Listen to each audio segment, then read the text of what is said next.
मुख्यमंत्री योगी आदित्यनाथ ने सावन के आखिरी सोमवार में मेरठ में आकर न्यू इंटीग्रेटेड टाउनशिप का भूमि पूजन कर एक तरीके से शिलान्यास भी किया है और इस न्यू टाउनशिप को लेकर उन्होंने बड़ी महत्वपूर्ण बातें मेरठ और आसपास के लोगों के लिए कही हैं। उन्होंने कहा है कि इस न्यू इंटीग्रेटेड टाउनशिप के अंतर्गत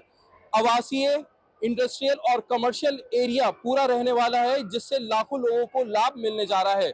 योगी आदित्यनाथ ने इस मौके पर सोतीगंज को भी याद किया और उन्होंने कहा कि पहले की सरकार में सोतीगंज पनपता था और पहले मेरठ को सोतीगंज के नाम से जाना जाता था, लेकिन अब सोतीगंज जो है अपने आकाओं के साथ सोता चला गया है और मेरठ को अब विकास के नाम से जाना जाता है और खास तौर पर वन डिस्ट्रिक्ट वन प्रोडक्ट के नाम से जाना जाता है, जो कि स्पोर्ट्स के प्रोडक्ट्स हैं।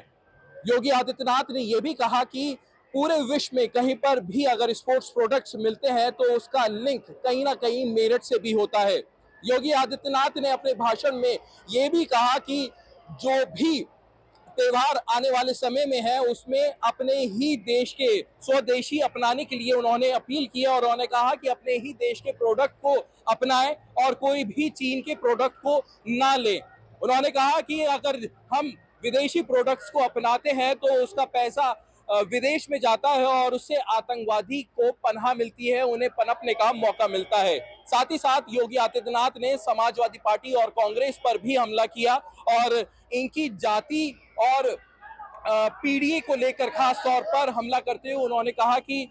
जातियों में ना बटे और 1857 जो मेरठ की क्रांति धरा को बताया जाता है उसको याद करते हुए कहा कि उन क्रांतिकारियों को याद करें, उन क्रांतिकारियों का बलिदान को याद करें और जातियों में ना बटे। साफ तौर पर ये निशाना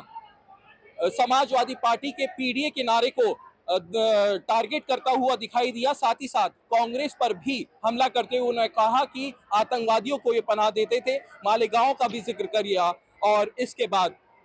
मुख्यमंत्री योगी आदित्यनाथ ने मेरठ के लिए कई परियोजनाएं और कई विकास की राह को बताते हुए यहां से विदाई ली। अनमोल शर्मा, टीवी 9 उत्तर प्रदेश, मेरठ।